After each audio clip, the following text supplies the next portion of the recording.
Auzubillahiminash-shaytanir-rajim. Bismillahir-rahmanir-rahim. Dear students, we will continue the chapter number 8.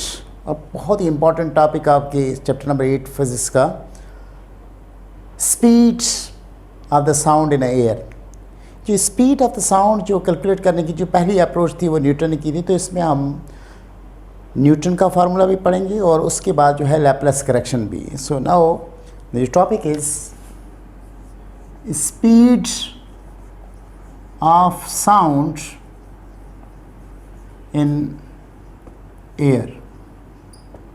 So that one is our topic.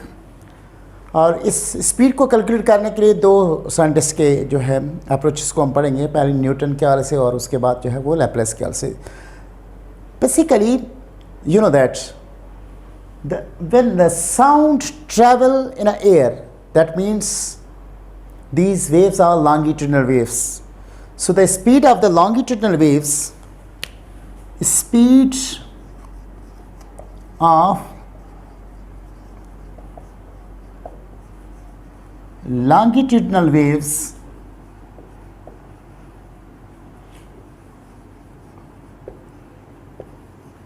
depends upon, यानी जब भी longitudinal waves होते हैं तो उनकी स्पीड जो है वो डिपेंड करती है, depends upon modulus of elasticity, modulus of elasticity and density of medium and density of medium. तो याद रखिएगा, the speed of the longitudinal waves depends on the coefficient of the elasticity, या आप कह सकते हैं modulus of the elasticity and the density of the medium.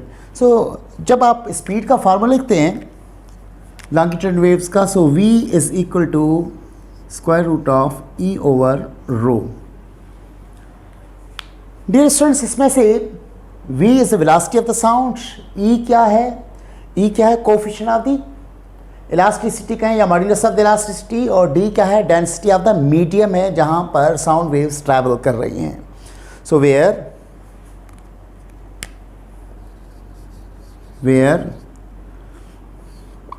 E is the modulus of elasticity, modulus of elasticity,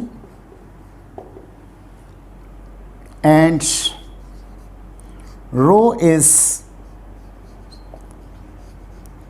the density of medium, the density of medium.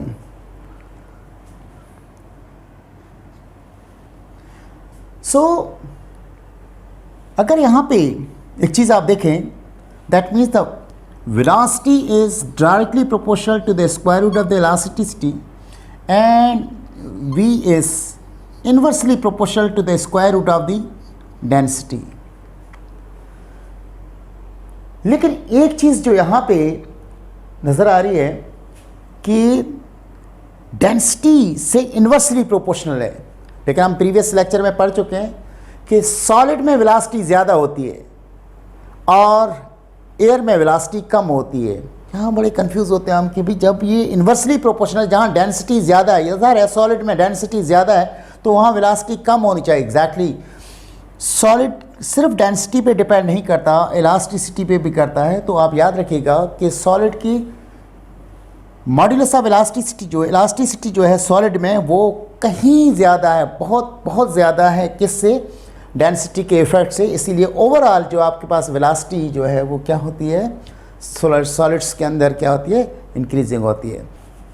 Continue करें इसी point को, तो सबसे पहली बात जो हमें नज़र आ रही है, ये जो फार्मूला आपने लिखा था इन फ्लूइड में, इन फ्लूइड से में क्या मुराद, फ्लूइड का मतलब है लिक्विड एंड गैस। लिक्विड्स में और गैसेस में आपके पास ये जो इलास्टिसिटी है वो बराबर होती है बल्क मॉड्यूलस की। याद रखिएगा कि इलास्टिसिटी किसी भी फ्लूइड के अंदर एट एसटीपी किसके बराबर होती है? बल्क मॉड्यूलस के। और आपको पता है बल्क मॉड्यूलस का फार्मूला क्या होता है? Minus delta P over delta V upon V. That means change in pressure. ये डेल्टा पी किसको जो कर रहा है? Change in pressure, the ratio of the change in pressure to the strain, delta V upon V, change in a volume per unit volume. So basically elasticity का formula आपके पास क्या है? E is equal to B K, B क्या है? Bulk modulus. B इसमें क्या? Where B is called bulk modulus. तो अब आप अगर यहां पे आए कि हमारे पास जो फार्मूला था कि लॉन्गिट्यूडनल वेव्स की स्पीड जो है v, वो बराबर किसके होती है? रेडिकल E ओवर रो की। क्योंकि हमें पता है फ्लूइड में, यानी जहाँ पे गैस, एयर क्या है? गैस है, तो इसमें E किसके बराबर होता है? B के बराबर होता है। और so that means V is equal to, you can write this formula B over rho. So जब आपके पास, ये तो आपके पास हो गया फ्लूइड्स में। फ्लूइड में फार्मूला बेसिकली लॉन्गिट्यूडनल वेव्स की स्पीड का क्या था? V is equal to radical E over rho. क्योंकि हमें पता है इन फ्लूइड E बराबर किसके होती है? बल्क मॉड्यूलस के। तो E की जगह पे हमने क्या रख दिया? Bulk modulus. So this one is the formula in a fluid for the speed of sound. Newton ने कॉन्सेप्ट दिया जिसको Newton's formula for the speed of the sound कहते हैं। According to Newton, Newton's formula, अगर Newton's formula for speed of sound in air. So Newton's formula for the speed of the sound in air, according to Newton,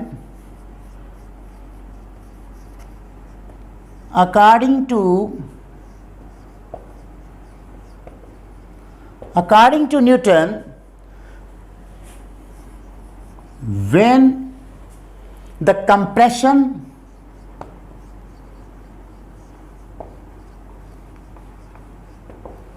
compression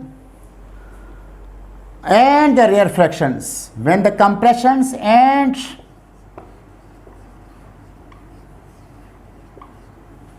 the compression and rarefactions, when the compressions and the rarefactions take place,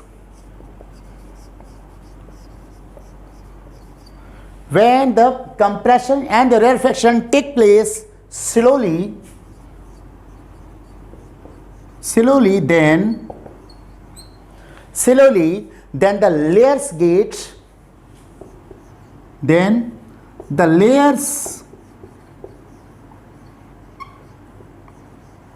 get sufficient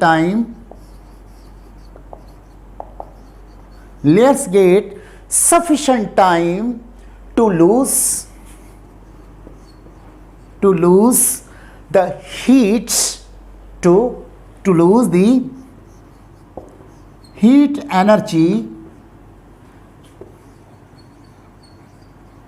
to surroundings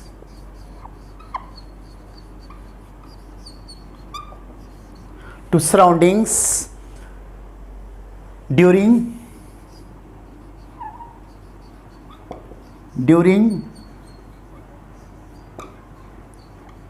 compressions and they get heat energy from surrounding from surroundings, they get heat energy from surroundings during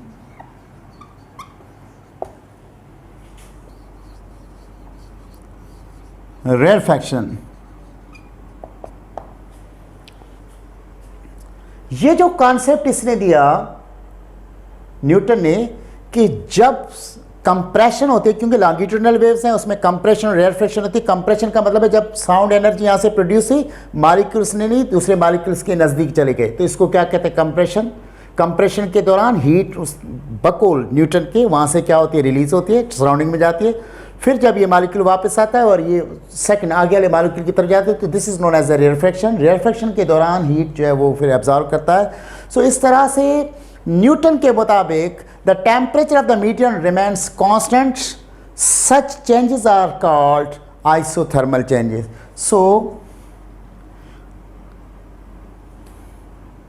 So according to him, the temperature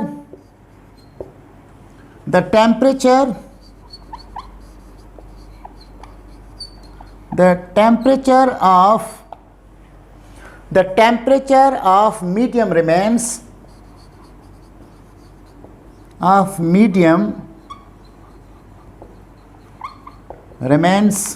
constant.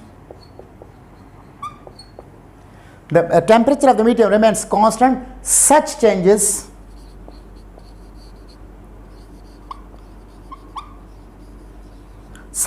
are called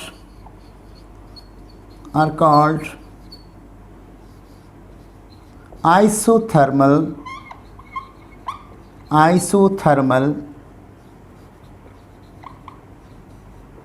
changes. और याद रखिएगा student कि isothermal changes के दौरान in isothermal process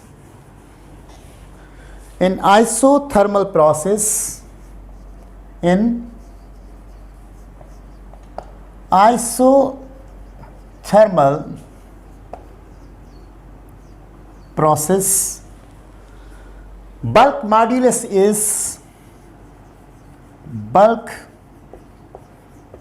modulus is always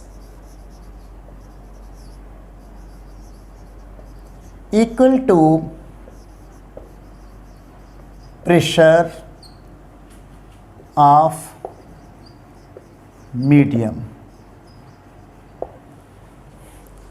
तो dear students, एक बात तो क्लियर हो गई कि न्यूटन के मुताबिक जो साउंड एनर्जी एयर में ट्रैवल करती है एज ए लॉन्गिट्यूडनल वेव्स, इसमें कंप्रेशन होती है और रेयरफेक्शन होती है। कंप्रेशन के दौरान हीट लूज करती है और रेयरफेक्शन के दौरान एब्जॉर्ब करती है। बकौल न्यूटन के जो मीडियम है उसका टेम्परेचर कांस्टेंट रहता है। सो ऐसी चेंजेस को हम क्या कहते हैं, आइसोथर्मल चेंजेस कहते हैं। और आइसोथर्मल चेंजेस के मुताबिक अब यहाँ पे जब हम आए, आइसोथर्मल प्रोसेस में होता क्या है कि जो बल्क मॉड्यूलस जो अभी हमने थोड़ी देर पहले पढ़ा था, बल्क मॉड्यूलस जो है वो हमेशा बराबर किसके हो जाता है, आपके पास is always equal to the pressure of the medium. इसका मतलब है ये जो इलेक्ट्रिक इंटेंसिटी जिसको हमने कहा था, ये जो है इलास्टिसिटी जिसको जो किसके बराबर थी, बल्क मॉड्यूलस के, और वो किसके बराबर है, प्रेशर के। देयरफॉर आप अगर फार्मूले की तरफ जाएं तो हमारे पास फार्मूला था V is equal to radical E over rho, और V is equal to radical E की जगह पे हम क्या रख सकते हैं, B over rho. So V is equal to radical B बराबर किसके होता है जब आइसोथर्मल प्रोसेस हो, क्योंकि न्यूटन के मुताबिक ये प्रोसेस कौन सा आइसोथर्मल है, that one is P over rho. हमें पता है, we know that the pressure of air is equal to P, that's equal to 1.01 into 10 power 5 Newton per meter square. And we also know that the density density of air is equal to rho, that's equal to 1.29 आमतौर पे use किया जाता है, लेकिन exactly 1.293 kilogram per cubic metre है। अगर यही value इस फार्मूले में रख दी जाए, सो V is equal to radical 1.1 into 10 power 5 whole divided by 1.293। So approximately value जब इसकी हम कैलकुलेट करते हैं तो वो आ रही है 280 मीटर पर second.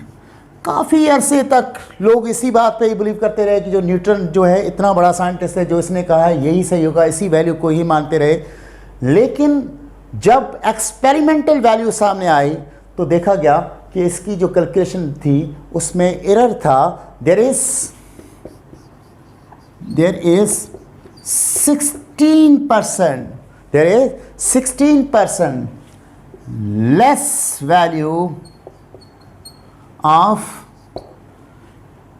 speed of sound than experimental value, that is 332 metre पर सेकेंड।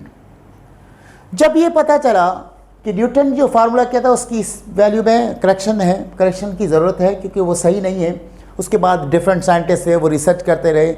बिलाकर एक साइंटिस्ट जो है उसने सिर्फ इसके कॉन्सेप्ट में थोड़ी सी करेक्शन की। उन्होंने कहा कि न्यूटन ने बाकी को जो चीज़ें कही वो सही है, लेकिन सिर्फ ये जो है इसमें एक मिस्टेक है। प्रोसेस जो इसने आइसोथर्मल प्रोसेस का है, ये आइसोथर्मल प्रोसेस नहीं है।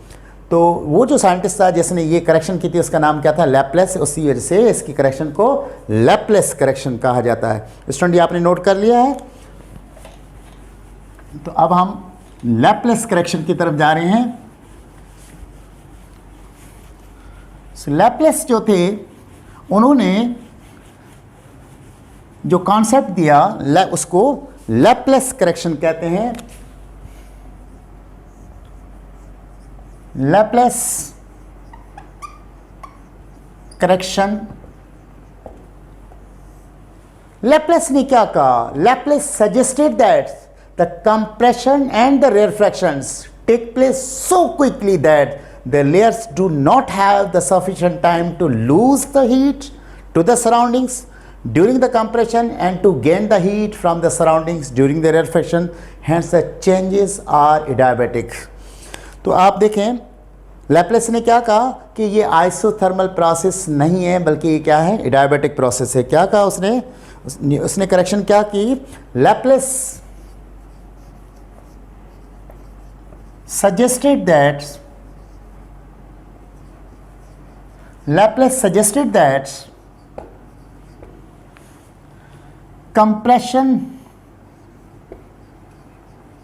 compressions and rarefactions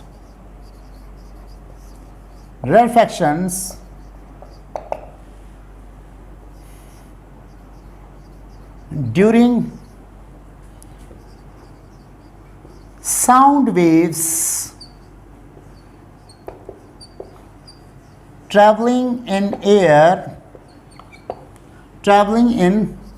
air are so quickly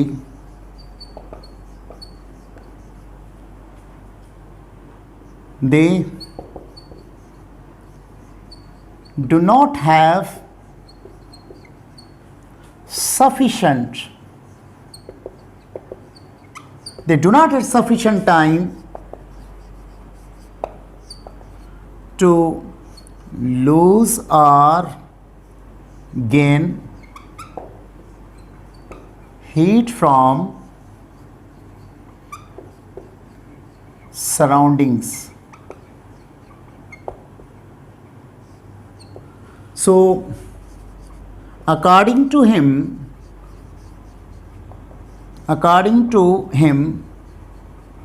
this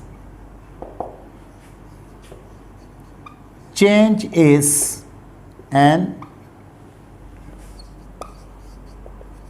adiabatic change, dear student, जब आपने याद होगा अभी अभी हमने पढ़ा कि जब आइसोथर्मल चेंज होती है तो बल्क मॉड्यूलस जो आपका है वो किसके बराबर था, किसके बराबर था, प्रेशर के।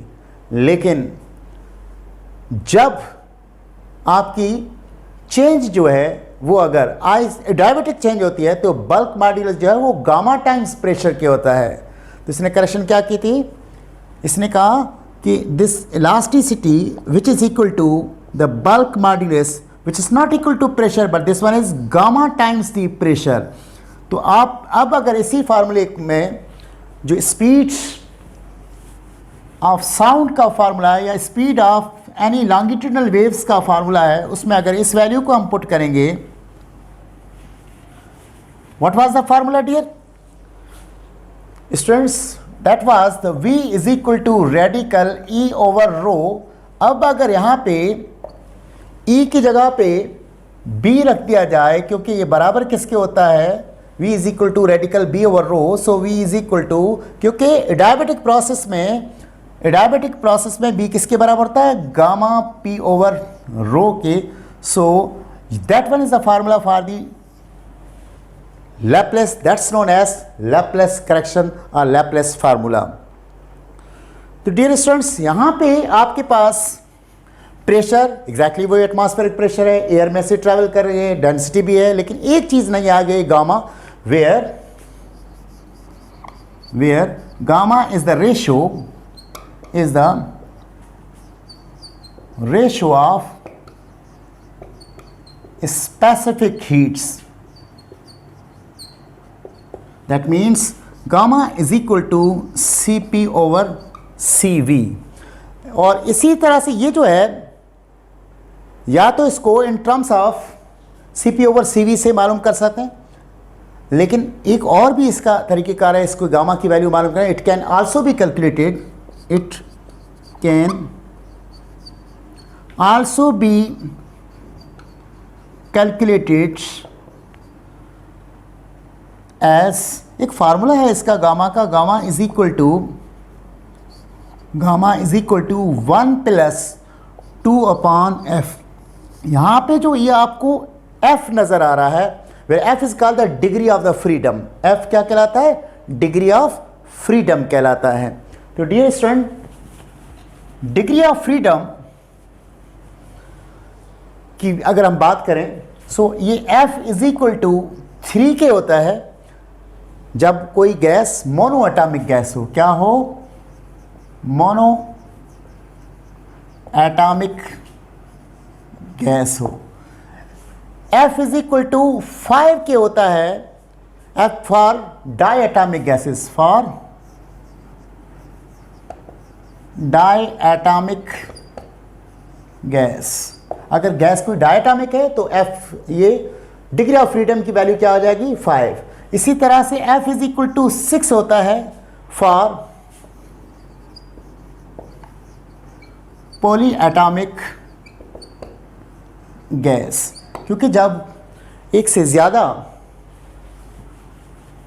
गैस होती है, उसके एटम्स मौजूद होते हैं, तो उसको हम क्या कहते हैं, पॉली एटॉमिक गैसेस कहते हैं। अब एक बात जो समझने वाली है कि जो एयर में से स्पीड है, एयर में तो बहुत सी गैसेस हैं, इसे होना तो पॉली एटॉमिक चाहिए था, लेकिन नहीं है, क्योंकि उसमें मेजर पार्ट जो है वो है नाइट्रोजन का, और नाइट्रोजन क्या है, डायएटॉमिक है, इसलिए एयर को क्या समझा जाता है, डायएटॉमिक गैस। तो एयर के अंदर अगर गामा की वैल्यू हमने मालूम करनी हो तो 1 प्लस 2 अपॉन एफ, डायएटॉमिक गैस होने की वजह से यहाँ पे क्या रखेंगे, 5 रखेंगे। सो gamma is equal to 1 plus, अगर यहाँ पे करेंगे तो ये 0.4 हो जाएगा, that's why gamma is equal to 1.4। सो गामा की वैल्यू हम क्या यूज़ करेंगे इसमें, 1.4। सो डियर स्टूडेंट्स, अब अगर आप आ जाएं स्पीड पे, so by Laplace, so v is equal to radical gamma p over rho है। So v is equal to gamma की जगह पे 1.4 आ गया, प्रेशर इज 1.01 इंटू 10 पावर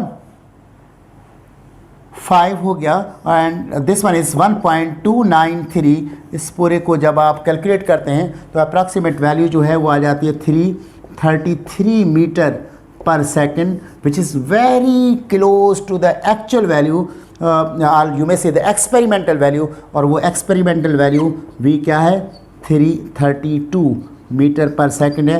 इस तरह से लैप्लेस की करेक्शन को जो है उसके मुताबिक हम साउंड की स्पीड को कैलकुलेट करते हैं। दैट वन इज 332 मीटर पर second. Thank you very much. और ये आज का टॉपिक था हमारा speed of sound in air. पहली अप्रोच न्यूटन ने की थी, और न्यूटन ने जिस प्रोसेस में से की थी उसकी इक्वेशन के मुताबिक आइसोथर्मल प्रोसेस है, और उसने जो कैलकुलेटेड वैल्यू की थी वो थी 280 मीटर पर सेकेंड। क्योंकि उसमें एरर था, 16% एरर था, उसे तो एक करेक्शन हुई। इसकी करेक्शन किसने की थी? लैप्लेस ने। और लैप्लेस ने जो फार्मूला दिया उसके मुताबिक अप्रॉक्सीमेटली सेम वैल्यू आ रही है 333 मीटर पर सेकेंड। एक्चुअल वैल्यू क्या? 332। Thank you very much. That's all.